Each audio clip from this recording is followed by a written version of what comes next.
Hey guys, James Wilson Taylor here for Rock Sound. It's the latest about video calls. We've been chatting to everybody while we're all stuck at home at the minute. I'm delighted to say from Hollywood Undead, Mr. Johnny Three Tears himself is on the line right now. How are you, mate?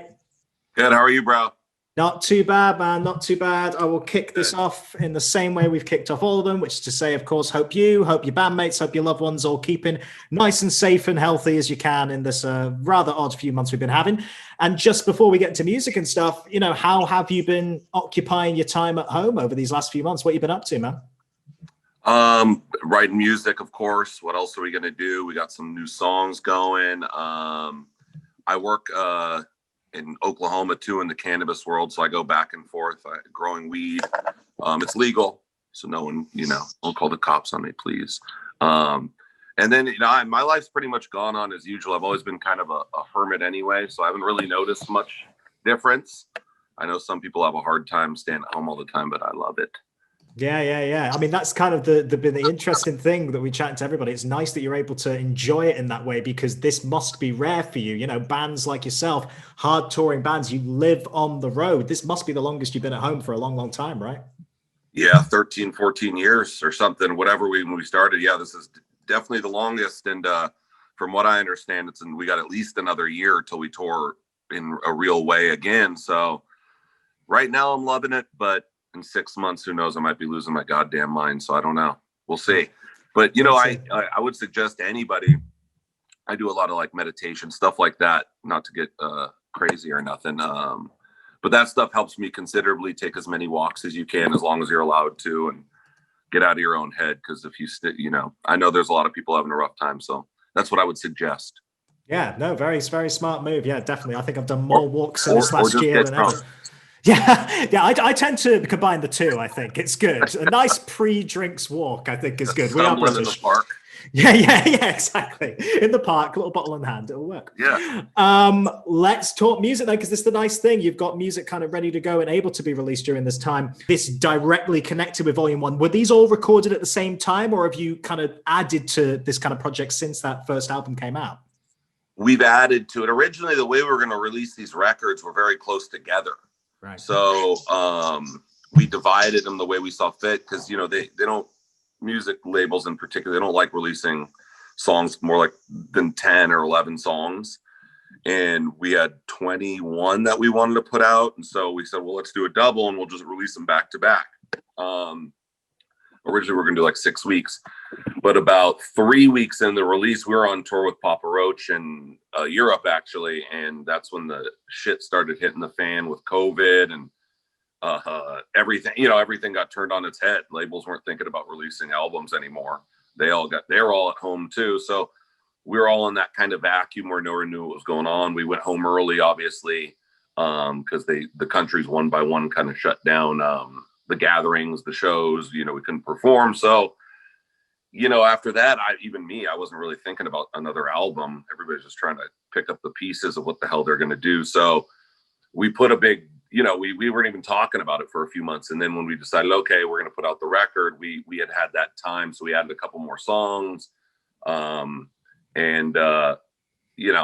guess rounded it out. In a sense, it's better because we got a couple songs on there that I really like wouldn't be on there. And a couple songs that I really didn't like got taken off. So in that sense, it was good. But yeah, so originally this was supposed to be like back to back. And now we're looking at December 4th because, everybody's kind of living by the seat of their pants now. Yeah, you just got to take it as it comes, haven't you, really? But that's nice if you're able to get some new tracks in there that wouldn't necessarily have even happened if, it had come out a normal way. That's got to be a nice kind of silver lining to it, right? Yeah, there's silver lining. I mean, that's what I try and look at, instead of getting... I think that's what most people need to look at is like, sorry about that, dude. What is that image behind, by the way? I was going to wait till the end to ask you that, but you got to show me off. It's my ex-boyfriend. It's a hell of a look. Jesus Christ. I'm so glad you're directly in front covering up that for most of this chat. That is far too distracting. Carry on. Good stuff. Okay, anyway, I just don't know how to take it off. I put it up there as a joke on a call I had, and I haven't been... to be honest, I haven't really tried that much because I do like it, but I've glanced to see how to, but I didn't do it. No. So yeah, I think people, obviously a lot of people are having a really rough time. But but I think there's always a silver lining. I mean, obviously there's people who passed away, and there's nothing beyond that. But for me, if I don't look at the good sides of the whole thing, if there can be any, I lose my mind. So yeah, we got some new songs. I got to spend some extra time with my family and things like that. And I just try and keep that outlook. Otherwise, I'll go fucking nuts.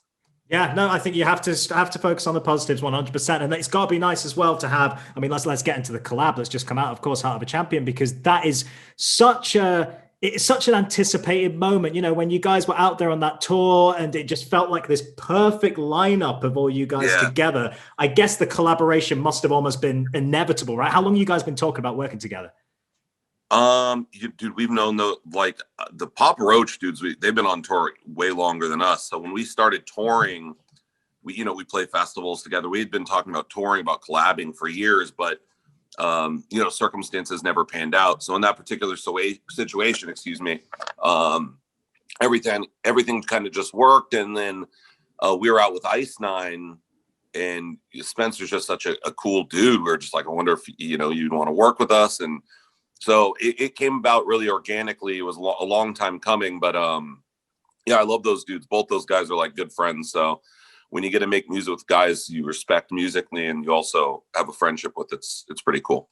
Yeah, it's funny as well that the kind of quote that came out when the press release was coming together and everything was like, Heart of a Champion. It's about digging in deep when things appear at their worst and finding strength to overcome any and all odds against you, is the full quote, if I'm putting it out there. Like, how weird that it then comes out at this time after you've kind of been wanting to make a song with them for ages, and that's the theming. I mean, what more apt a theme you could have for a song right now, right? I know the timing was kind of perfect. Obviously, we didn't we didn't anticipate COVID any better than anybody else. But sometimes songs come out when they're supposed to come out, if you look at it that way. But I hope it helps someone through this stuff. It helps it, give someone some inspiration or whatever it can do. Yeah, and then the music video is a cool concept as well, that kind of classic video game feel to it. Talk to me about putting that together, because it's just such a fun energy to it. Well, we're old, so by comparison to the people, so that's what video games looked like when I was a kid. Right.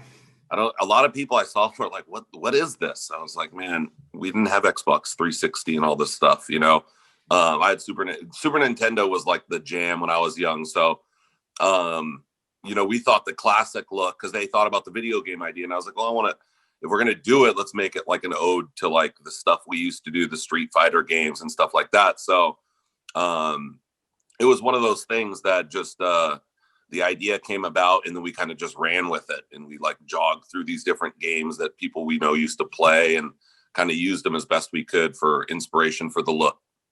Yeah, it worked very, very nicely. Definitely a cool effect there. And I guess, like we say, you'd been out on tour with them earlier this year with Ice9 and Papa Roach. Like, what were some of the highlights, if you can choose some, on a lineup like that? Because, like I say, the striking thing was how matched those. Like, if you're a fan of one of those bands, chances are you're a fan of all of them. Do you know what I mean? It was a very, very perfect lineup like that.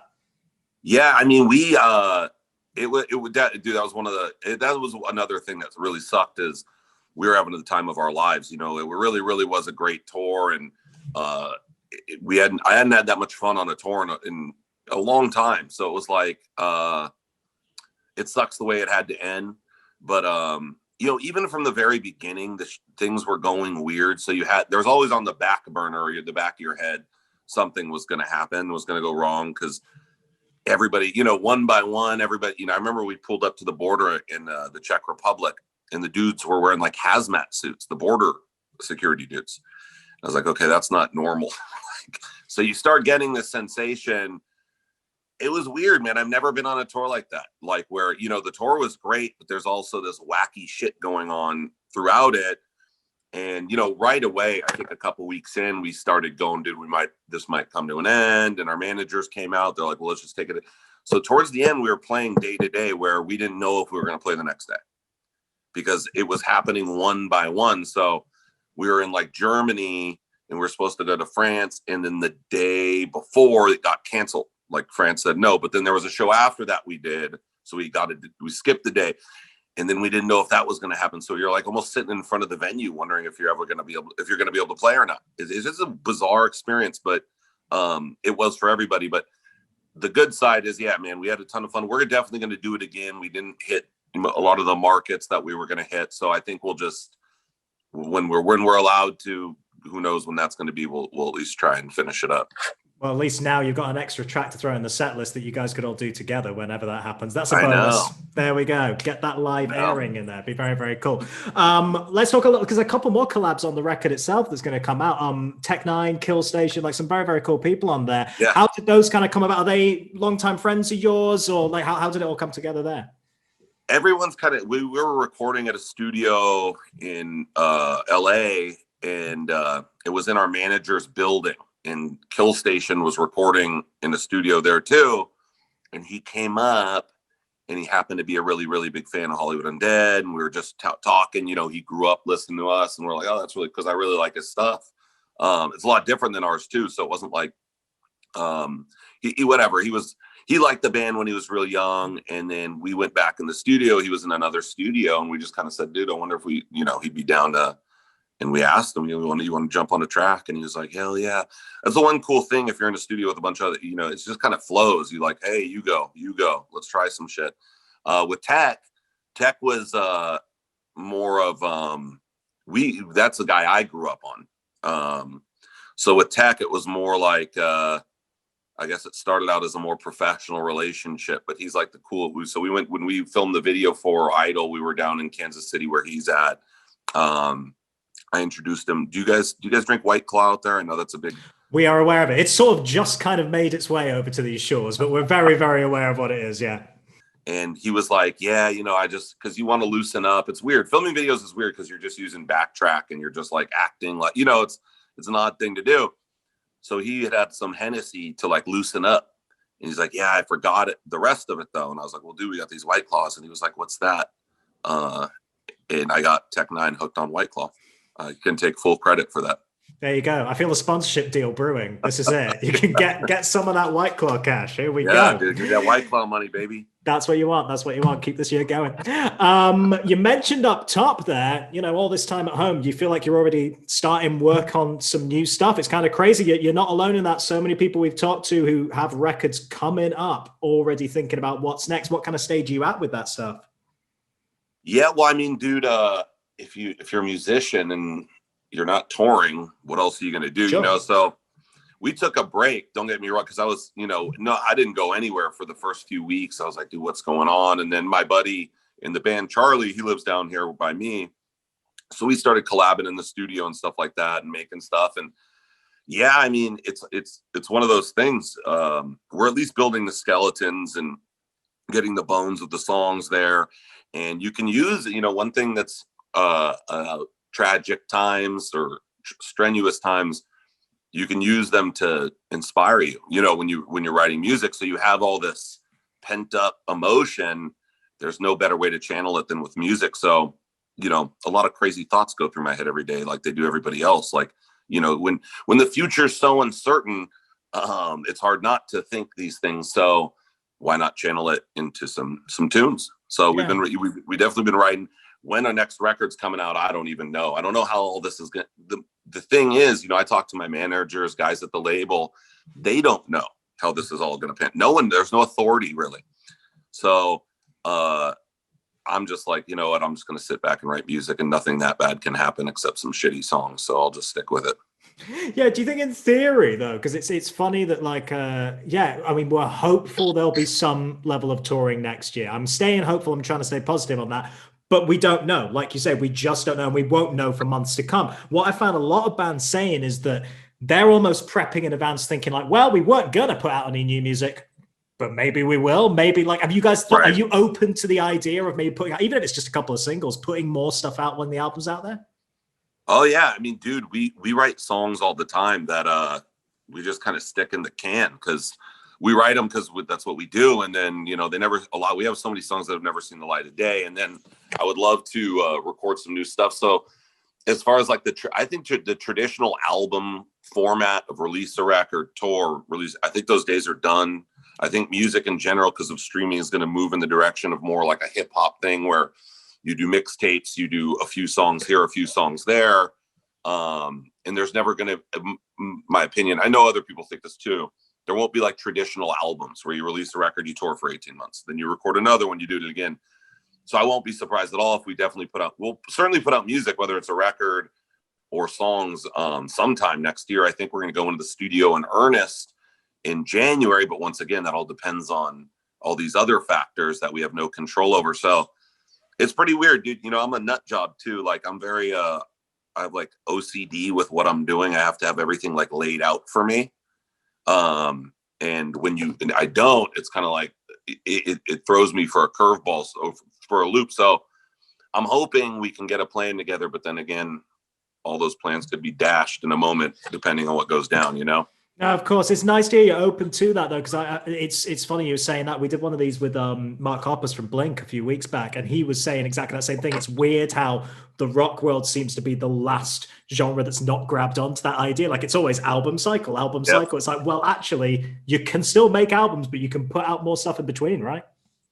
Yeah, and I mean, my theory is why not? So I understood most of that was label based. The labels wanted the solid unit they could sell. Here's a CD. That's how the labels would make the most money.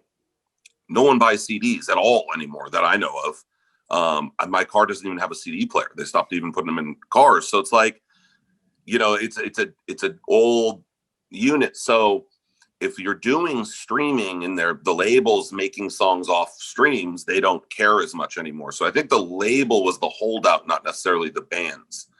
Now the labels are saying, well, we'll make just as much, if not more money, because that's all labels care about. And they'll just, so now, yeah, you can kind of almost do whatever you want because they're going to get paid. Before it's like they would sell singles. Remember, iTunes would sell singles, and if you had a platinum single or gold single, that was like a big deal.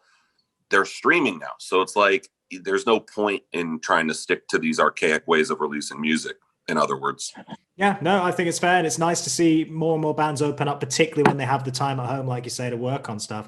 And in the meantime, man, best of luck with this album release, and we're looking forward to seeing you back in the UK whenever that's allowed. We hope sooner rather than later, man. But in the meantime, yeah, look after yourself, best to your family, best to all your loved ones, and best to the boys in the band. We'll see you soon, all right?